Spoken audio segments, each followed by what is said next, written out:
Well, the former House Speaker kicked off his Jobs and Growth Bus Tour on Wednesday and hit the Iowa airwaves with this ad called Winning the Argument. The American people create jobs, not government. Okay? Now, starts very simple. Lower taxes, less regulation, an American energy plan, and actually be positive about people who create jobs. The opposite of the Obama plan. Nothing will turn America around more than election night when Barack Obama loses decisively.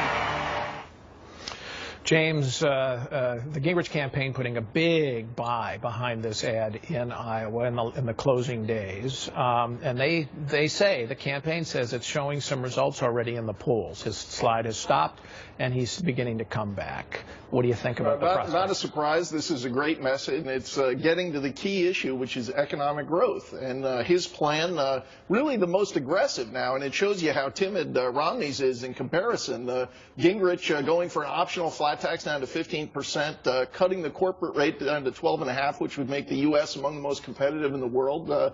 It's a big argument, and it's a great job. His flat tax would be 15% optional. Rick Perry's is 20%, and Gingrich would, if you choose the flat tax option, do away with almost all of the deductions in the code. So it is the most ambitious plan. He's also saying no static analysis on revenues. We're going for growth. Well, that's what you got to love. He may be a Washington insider, but he's not accepting this Washington view, the sort of budgeting that builds in tax increases and higher spending.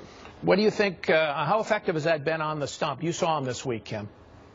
Yeah, you know, you go out and there is a huge thirst for this kind of thing. And you talk to voters who are at Gingrich events and Romney events, they're tired of hearing the candidates say the same thing over and over, that they'll kill Romney care, cut regulation, cut spending. They expect that from the candidates. They want to hear something more about a pro-growth policy. And so Gingrich is on to something there.